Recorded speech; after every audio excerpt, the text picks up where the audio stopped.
Sugars एक video हम लोगों ने कल वोडाफोन आइडिया लिमिटेड के रिगार्डिंग लिया था, जहां पर हमने एसबीआई के स्टेटमेंट्स की बात करी थी फंड रेजिंग को लेकर के। लेकिन कंपनी ने इस पर कोई क्लेरिफिकेशन नहीं दिया आज भी। बट इसके अलावा एक न्यूज और है मार्केट में, जिसकी वजह से हम कह सकते हैं कि वोडाफोन आइडिया में आज का ये मोमेंटम देखने को मिल रहा है। शुरुआत करते हैं आज की वीडियो। बहुत सारी अपडेट्स हैं। एक छोटा सा मैं आपको स्क्रीन यहाँ पर दिखा दूं, जो हम लोगों ने कल डिस्कस किया था। कल हम लोगों ने डिस्कस किया था कि 14.15 पर अगर वोडाफोन आइडिया सस्टेन करता है तो हमारे पास में 14.80 तक के टारगेट देखने को मिल सकते हैं। 14.80, 14.64। लेकिन वोडाफोन आइडिया लिमिटेड ने आज के दिन 14.80 और 14.64 ही नहीं, बल्कि 15.18 तक का टारगेट अचीव किया है। तो जो एक्सपेक्टेशन थी वो 14.80 तक की थी आज के सेशन में।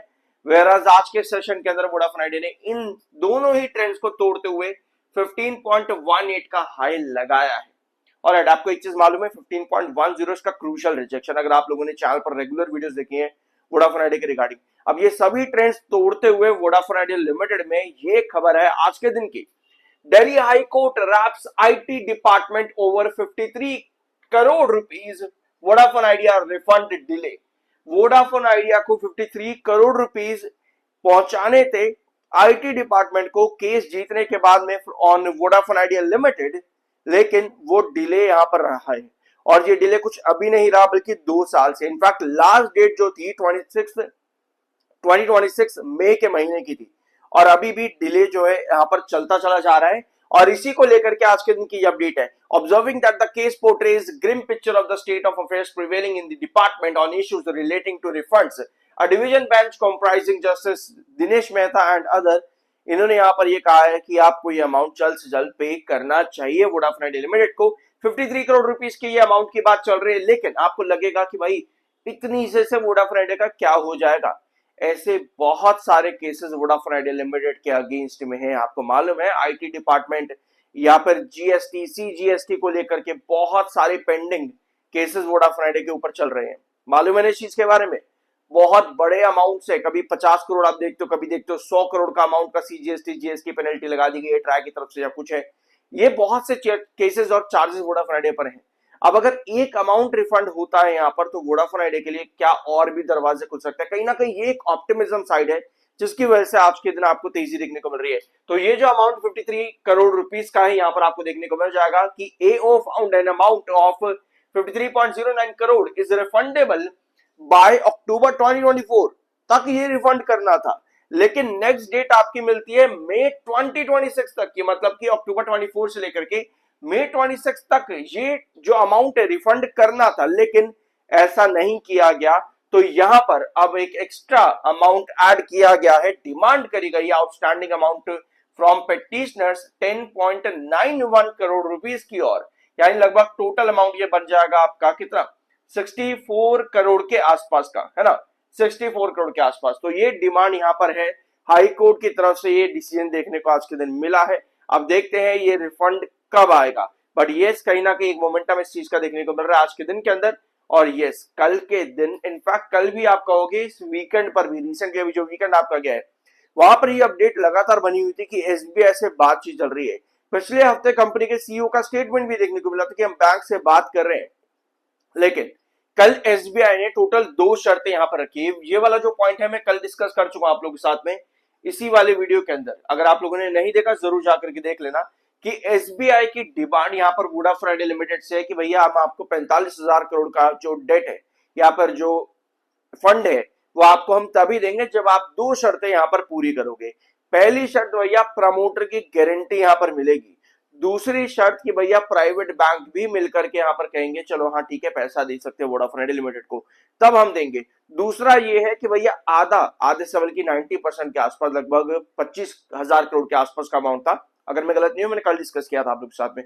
25,000 करोड़ हम आपको पहले देंगे और बाकी का 10,000 करोड़ हम आपको बाद में देंगे। कुछ इस तरह का यहाँ पर ट्रांजेक्शन रहेगा। ट्रेंचेस के अंदर 2 ट्रेंचेस के बाद यहाँ पर करिए। लेकिन अभी कोई फाइनल डिसीजन नहीं है, क्योंकि 2 शर्तें बैंक ने यहां पर रखी है, एसबीआई ने 2 शर्तें रखी है और दोनों शर्तों पर अभी कोई जवाब नहीं आया है कंपनी की तरफ से। आज भी अगर आप देखोगे कंपनी जिस समय मैं ये वीडियो बना रहा हूं लगभग 2 बज रहे हैं, अभी तक कंपनी ने कोई अपडेट नहीं दी है। फिलहाल 18 अगस्त की लास्ट अपडेट थी, उसके बाद से कंपनी ने कोई अपडेट नहीं दी है। तो जो आज के दिन का मोमेंटम हम कह सकते हैं 2 रीजन की वजह से। पहला एसबीआई की अपडेट जो कि हमने कल डिस्कस करी थी, दूसरा हाई कोर्ट की तरफ से, दिल्ली हाई कोर्ट की तरफ से जो डिसीजन की बातचीत यहां पर चल रही है। अब तीसरा पॉइंट आता है आपका ओटीएससी केस। तो बहुत सारे केसेस हैं। एजीआर तो एक बहुत बड़ा मुद्दा था, वो तो बड़ी मछली यहां पर निकल गई है, ठीक है। बस ये छोटी मोटी चीजें अब कुछ रह गई हैं जिनका फैसला अभी भी आना बाकी है।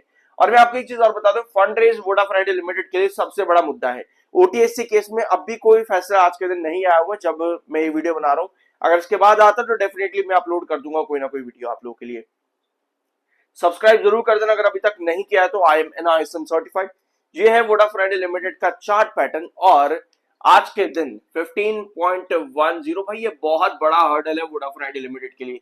15.10 इस प्राइस से आकर के पहले डबल टॉप बना करके आपको बड़ी गिरावट देखने को मिल चुकी है। तो 15.10 आज फिर वोडाफोन आइडिया लिमिटेड आया। 15.18 का हाई है लगभग, 15.18 का, जिस समय मैं ये वीडियो बना रहा हूं उस समय तक।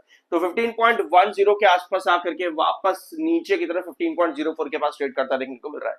तो 14.80, 14.64 ये दोनों ही ट्रेंड्स आज के दिन वोडाफोन आइडिया ने एक ही बार में ब्रेक कर दिए। और अगर आप 1 आवर टाइम फ्रेम के अकॉर्डिंग देखोगे तो कुछ इस तरह की पोजीशन आपको देखने को मिल रही है कि 14.80 पे पहले आवर के अंदर 14.80 पर आया और उसके बाद में स्ट्रगल करता हुआ छोटा मोटा सेलिंग आपको देखने को मिली 14.80 पर, और फिर वापस से चढ़ पड़ा 15.10 की तरफ में।